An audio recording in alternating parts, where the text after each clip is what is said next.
Ръководството и персонала на Народно читалище Васил Левски.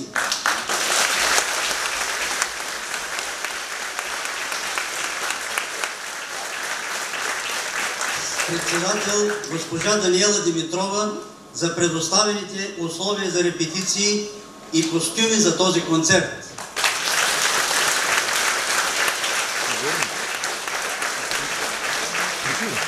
На ръководството и персонала на Народно читалище Паисий Хилендарски с председател госпожа Станка Ганчева,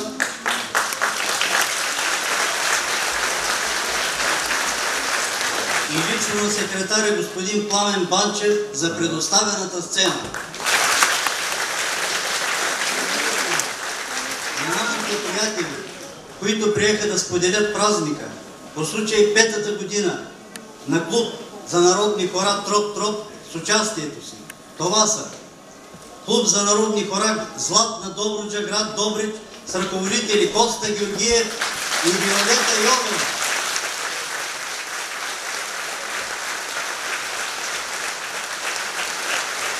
Най-младият колектив, който участва в концерта, създаден само преди 4 месеца.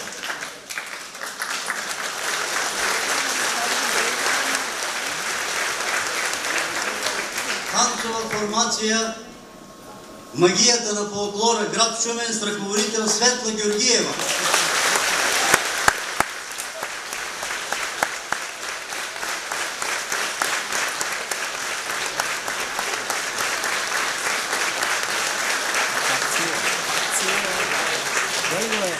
Клуб за народни хора Жива вода, град Шабла, с ръководител Гергана Дапова.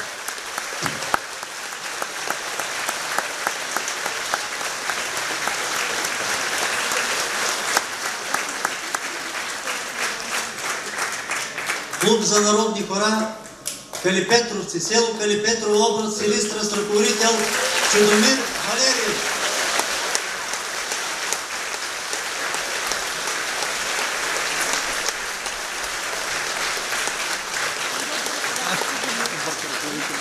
Танцов състав Веселие при Народно читалище Васил Левски. 1999.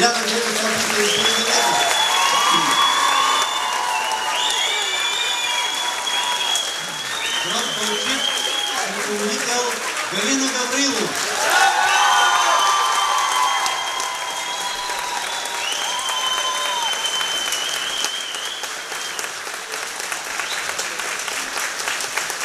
Добър вечер, скъпи приятели.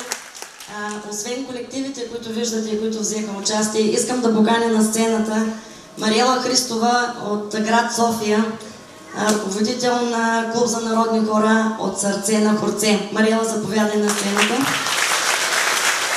Ако има представители на Ритъм 7-8 Варна, Мариела Христова, София. Един изключително голям приятел, да не говоря какъв българин, ще покани Румен Иванов и неговата очарователна съпруга Жулиета, които са инструктори на танцово студио Калина Рада, град Разград, и които са кумове на нашия клуб. Заповядай, Румен.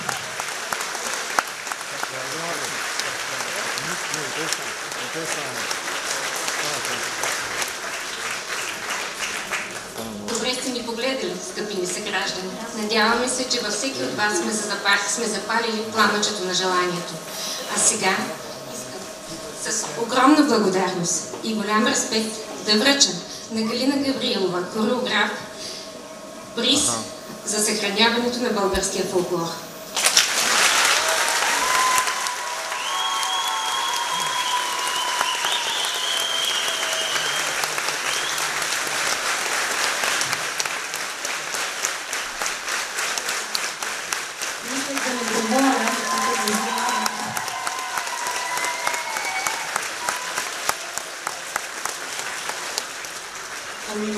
Какво да ви кажа, освен че съм щастлива, че...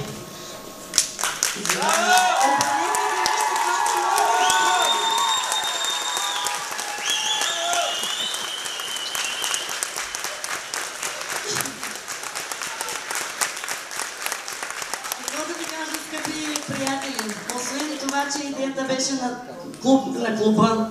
С особени притеснения започнахме, само за 3 месеца положиха невероятни усилия.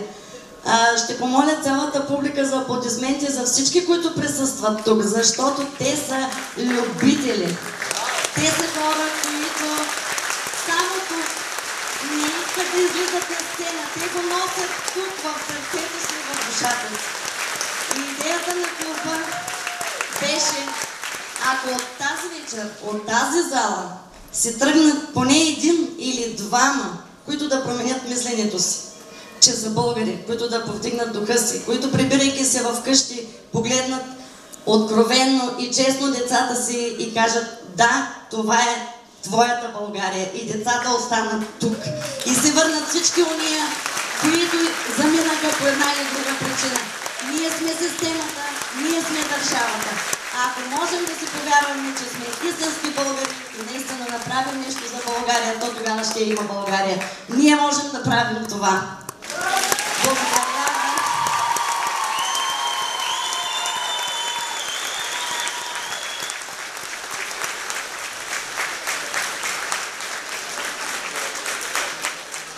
Сега и поздравителни адреси от Клуб за народни хора Златна Добруджа, град Добрич.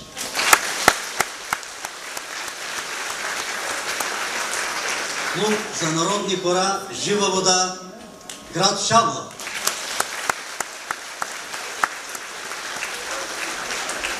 Дами и господа, магия беше тази среща, защото българи с българско се срещат.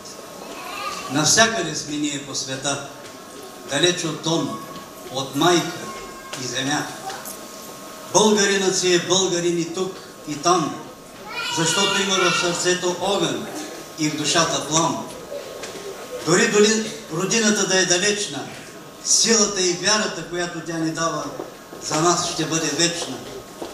Където и да сме далече не иде по света, за нас е тя родина, майка и земя. Нека сме навсякъде ние горди българи, защото под небесния свод няма по-силен и мъдър народ. Нека всеки и навсякъде е българин достоен. Тогава ще ни бъде хляба сладък и сънят спокоен. Родината е пламък, родината е зов, родината е българска душа, изпълнена с любов. Когато тази земя сърцето е видяло, ще се поклониш пред майка и на дедите ни пръста и ще запазиш споменът за облачето бяло.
нашите български традиции по-често да протягаме ръце.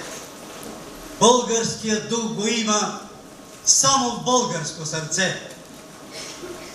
Нека в този живот докажем, че сме достойни българи и с гордост да се наречем народ.